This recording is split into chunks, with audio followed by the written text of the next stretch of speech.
Good evening. I'm back in the kitchen, and tonight I'll be making a dish that most people enjoy. It's basically a coleslaw dish, and it'll be about 6 to 8 servings. And the difference in this coleslaw is the dressing base that I'm using is not a white dressing. It's going to be a Nebraska made, an original of Nebraska called Dorothy Lynch. It's an orange dressing that's sweet. It's kind of between a mayo and a poppy seed type dressing. A very sweet taste, very nice color will be added to this slaw. So I'm going to go ahead and give you the ingredients. The ingredient list is somewhat extensive, so you may want to jot this down if you're thinking about making this dish. And you do want to follow it pretty much to the ingredient content size and amounts that I'm mentioning in the video. And I do suggest making your dressing first instead of just putting all these ingredients together like some people do for coleslaw. If your dressing is not on point, your coleslaw is shot pretty much. So basically, as far as the cabbage, we're going to use approximately 3 to 4 cups. Now 4 cups will give us a 6 to 8 serving dish, and that's usually about 4 half-cup servings, which is about 2 to 3 ounces, depending on if you're measuring in cups of 4 or 8 ounces. For this dish, I'm using 4 ounce as the cup. I'm not using 8 ounces as a cup, not for serving size. So keep that in mind. So we're going to do 4 cups of cabbage in mine. Carrots, we're going to use about a half cup. We're going to do about a half cup each of my Dorothy Lynch Nebraska dressing that's made right here at home. And then the approximate half cup of Kraft Miracle Whip salad dressing, or Hellman's makes a new one that's pretty good too. Then also we're going to do 1/4 to a half cup of crushed or smallly diced pineapple. We're going to also shred up or grate up a Golden Delicious apple or any other apple that's pretty sweet. If you want your coleslaw to be a little more tangy, go with a tangier apple or a more bitter one. Go maybe a Granny Smith, something like that. But this coleslaw, keep in mind, is a sweet coleslaw. The only bit of tanginess we're going to add to this is a little bit of apple cider vinegar. So keep that in mind. If you want a sweet coleslaw, this is it. If you want something that's a little more tangy, like a lot of them do call for vinegar, quite a bit of vinegar in some of them, this is not the one you want to make. We're going to do 2½ tablespoons of finely diced onion, a tablespoon of maple syrup, about a 1/4 cup of praline pecans crushed, or you can use chopped or crushed walnuts also. We'll also throw in 2 tablespoons of raisins. And basically, I'm not going to incorporate all the ingredients together. I'm going to make the dressing first. So keep that in mind. If you want to mix it all together, you can. But the key to coleslaw, in my opinion, is the dressing. If the dressing is no good, your coleslaw, like I said, is shot. So we're going to go ahead and get this thing started, like right now.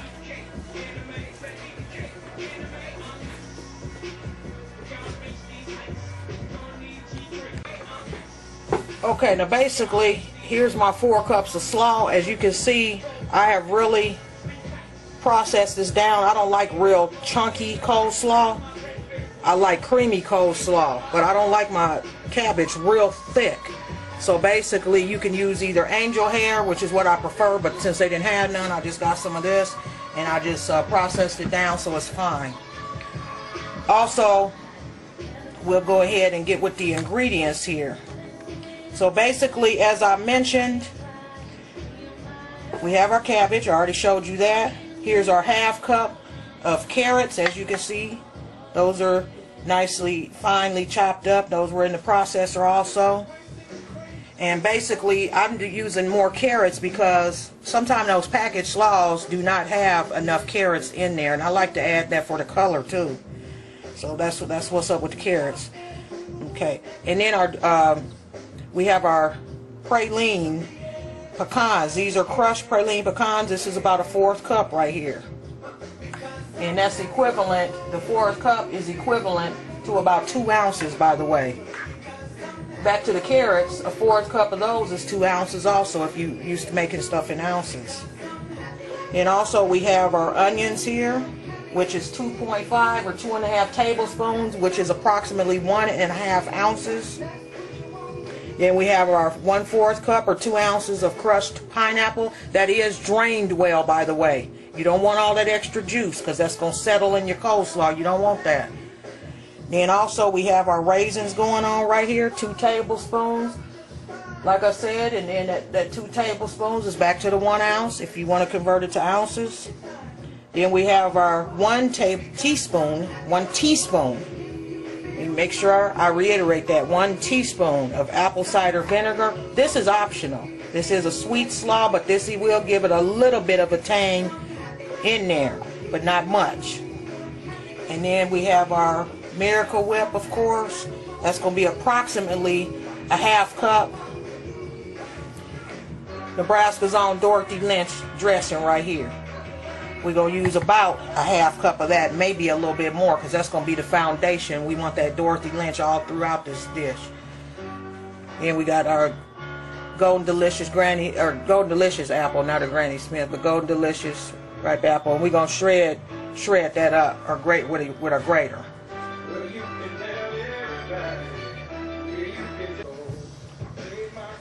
Okay, here we go. Now basically what I'm going to do, I'm going to do my dressing preparation here in this dish here.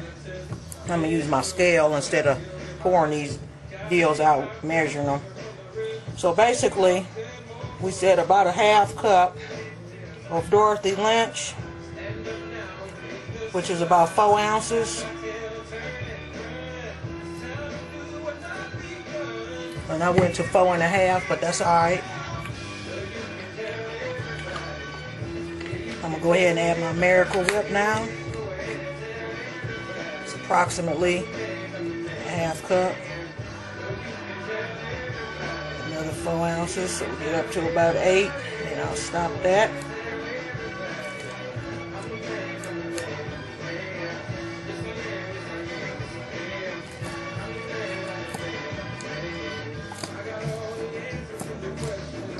Come on out of there now. I don't want to overdo it on this. I'd rather add than put too much. Okay. So we're sitting right at 8 ounces. I'll go ahead and start over now.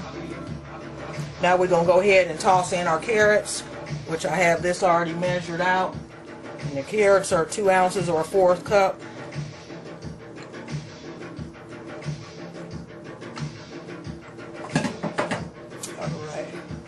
I love that song. Okay. Then we got our 2.5 tablespoons of onion there. And that's just a yellow onion.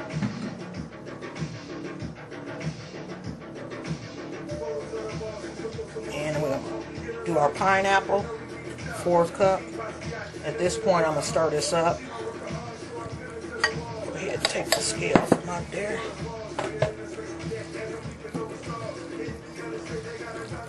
And basically,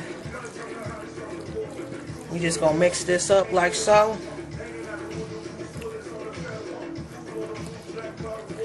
And I'm gonna get me a tester spoon, a taste tester spoon, like I like to do, to see where I'm at with my sweetness on this.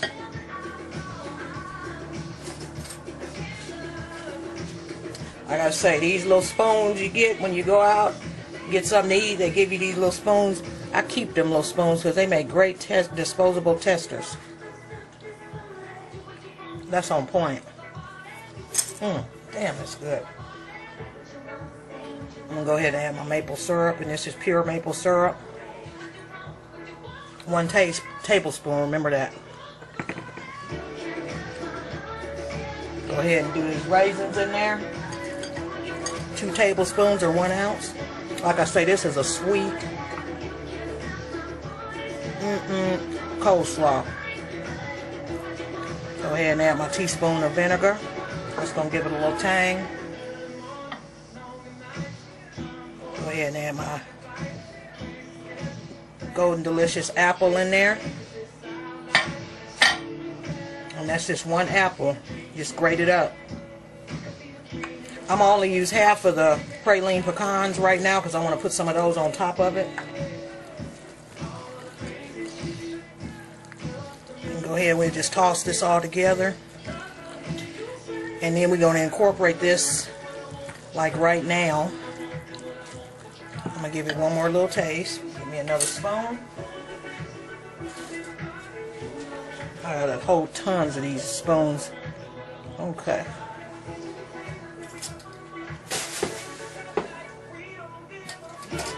That's on hit. If you want a sweet coleslaw, I'm telling you, this is the recipe that you want to use right here. This is some sweet coleslaw, but it's got a little hint of tanginess to it from the apple cider vinegar.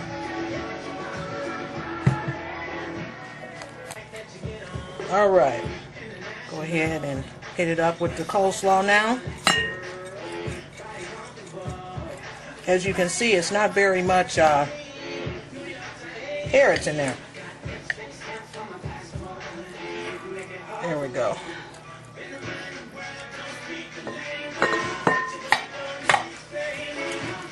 Just gonna stir that up some. And when I make coleslaw, there ain't no shame in my game. If you want to add a little something to it, a little milk, a little cream, whatever, feel free to do so. It's a very versatile dish. You can add stuff to it. Because I like a creamy coleslaw. I just don't like a thick coleslaw with thick cabbage in it, I should say. So if this is a little too dry, I can either add some more Dorothy Lynch. I can add some more Miracle Whip. I can add a little hint or two of milk. Whatever you want to do. It's very versatile. I can already tell right now this is going to be a little drier than what I want it to be. But that's all good. Because I'm going to hit it up with a splash of milk like right now. So go ahead and add just a little bit of milk to it. I'm going to also add some more of that Dorothy Lynch. That's about a 1/4 cup.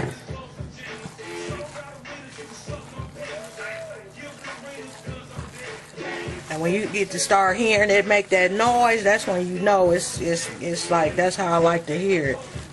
If it's real dry sounding where it don't have no sound, I like to hear that creaminess going on in there. Otherwise, I know for me personally, it's too dry. So use your own method of testing the moisture, or moistness, I should say. And I use that same rule of thumb for a potato salad too. If it ain't making those noises when I'm stirring it up, it's too dry. All right, there we go. Give me one more tester spoon. We're gonna see what it's hitting for now. That's on point. I'm going to put this in a nice coleslaw dish.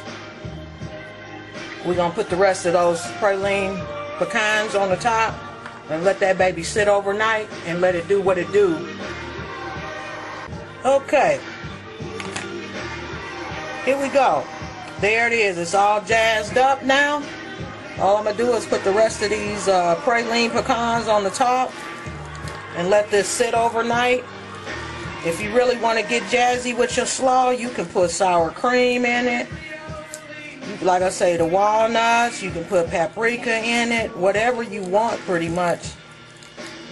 But like I say, I would always test it in the dressing first, because that's what the key to it is the dressing. There we go. Alright. 6 to 8 serving dish of coleslaw. Nebraska's own Dorothy Lynch is the foundation or the basis for the dressing in there. And then I just tweaked it a little bit, added my own enhanced ingredients to that, and we'll go ahead and let that sit overnight. Now you could actually let it sit 2 or 3 hours and really chill, but I like mine to sit overnight. Get all them flavors penetrating through that slaw, and it's on point. So we'll come back and eat this tomorrow. And we're going to have this as a side with some catfish and some zucchini fries, courtesy of one of my subscribers. So we'll go over those recipes also. Check out my channel. You'll be able to pick up this as a whole meal or as a la carte recipes.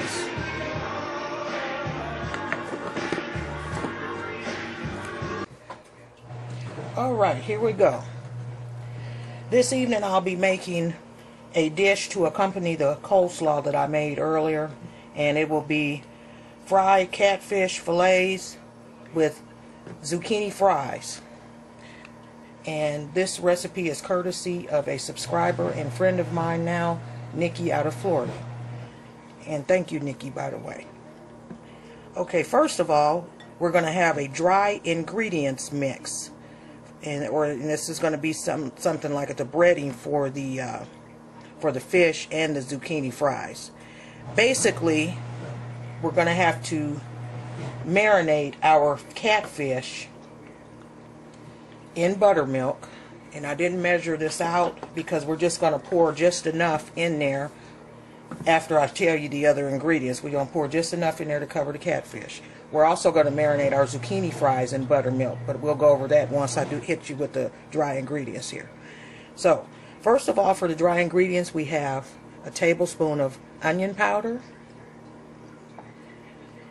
and a tablespoon of garlic powder, a little bit of black pepper to taste, and you can just kind of eye that, and then a half teaspoon of nutmeg. And then for the breading itself, you have a cup and a half of plain white flour, and then I have a cup of unseasoned breadcrumbs. So we're going to mix all the dry ingredients together, actually, is what we're going to do, and that's going to be our breading seasoning, like that, seasoned breading. That's why you want your breadcrumbs to be unseasoned on this, I take it. So here's your seasonings here. So we'll go ahead, and I'm going to just add some buttermilk to our fish. Now, what the key thing here is with the fish, this is a pound of catfish fillets, by the way. You're just going to add enough buttermilk to cover those, like so. And those need to marinate for at least 2 hours, which is what I'm going to do, is marinate these for 2 hours. An hour into that, I'm going to drain my zucchini. Those are just soaking in water. And I'm going to marinate those for an hour. So 2 hours on the fish, 1 hour on the zucchini fries. Another thing I want to let you know about the fish. I cut mine up like so in half.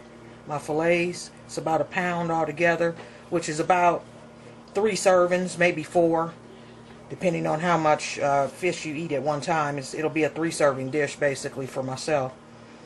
But to get a fishy like taste out of those catfish fillets, some of them can be pretty thick. I mean, you can get fillets that thick sometimes, and they have a lot of excess oil and grease on them sometimes that penetrates the meat or the fish itself. Basically what I do, I let these marinate overnight, and I sprinkled kosher salt on them, and then put them in a bag with some water and let them sit in there overnight. When I took them out to prepare now, they didn't have much of a fish smell at all. So that kind of gets away some of that fishiness. It's a good thing to do with pork too, to get that excess slime feel like that you feel on pork. I do that a lot too. So we'll go ahead and let this marinate 2 hours, the oil, and come back and let the zucchini fries marinate for an hour, halfway through. And then for the deep frying that I'm going to do, and you can pan fry or deep fry, but I'm going to deep fry. I'm going to use peanut oil.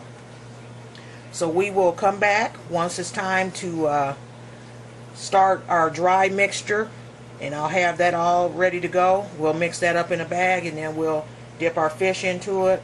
And these here will still be marinating. We want them to get done about the same time, so we're going to do the fish, and then we're going to do the fries, so they won't take as long. Alright, so I'll see you back then. Alright, now I'm back to take the fish out of the buttermilk.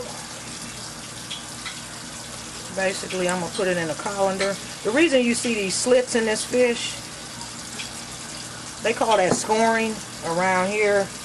It's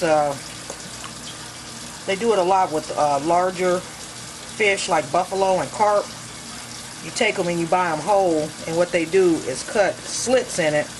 And what it does with those larger fish that have a lot of bones in them, it kind of thins the bones out, so when you eat the fish that is full of bones, it makes it easier to break through, get the bones out. When they call it scoring, it's like that, where the fish has got like slits in it, lines in it, like it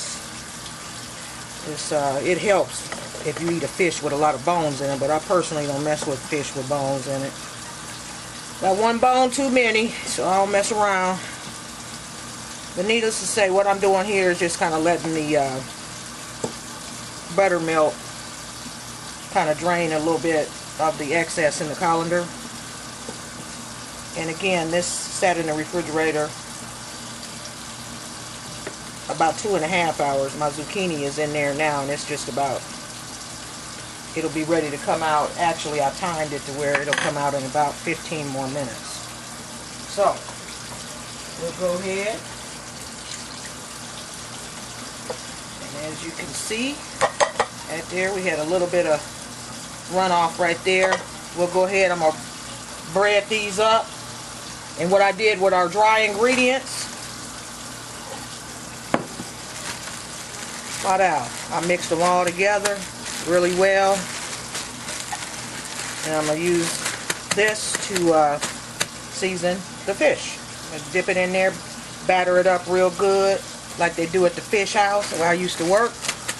And that's the key, is getting that batter all the way through that fish. Don't just dip it in there and then throw it in the grease. Otherwise you're going to have fish that don't have no batter on it. So we'll go ahead and come back when the fish is done frying. And then we're going to drop our zucchini fries in there. Alright. Got our fish at a nice frying temperature there.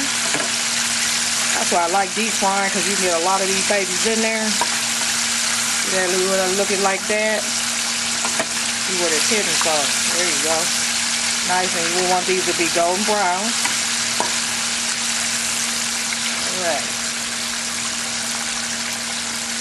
And if you deep fry, make sure your grease is hot enough. I've seen people deep fry and go to put their food in there and the grease is not hot, and they have a big saturated mess is what it is. So make sure your grease is hot enough. You can do the little water test, breadcrumb, breading test, whatever. Make sure that top goes to, or rises to the top. The water test, Google it and see it. It'll explain to you what it is. Basically, when the grease is hot enough to fry. And then don't overcrowd your pot either, because if you put too much in there, you'll also have a saturated, greasy mess of a meal. So we're going to go ahead and let these babies get done. A lot of times, when you deep frying, when they get done, they'll start floating to the top. I know that's how we used to kind of tell in the fish house, but we used to kind of just stir them up a little bit, kind of work it around in there, separate them a little bit, give them a little space, kind of like overcrowding a grill. If you overcrowd a grill, your food does not cook well. If you overcrowd a deep frying pot of any sort or a deep fryer, your food is not going to cook well. So keep that in mind. We'll come back when this is done. I only got 3 pieces left. We're going to drop them fries in there with that.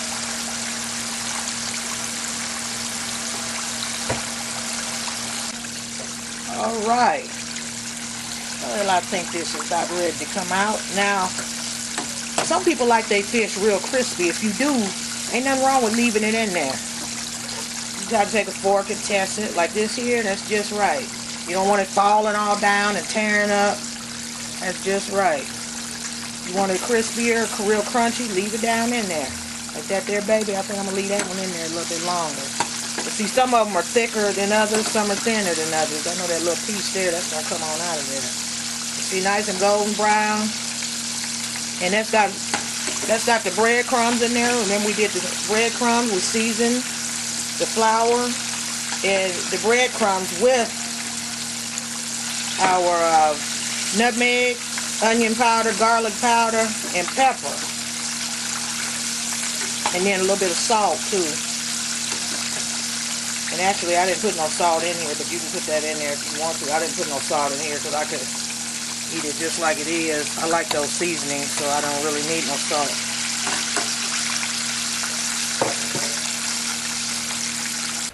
Alright, here we go. The finished product.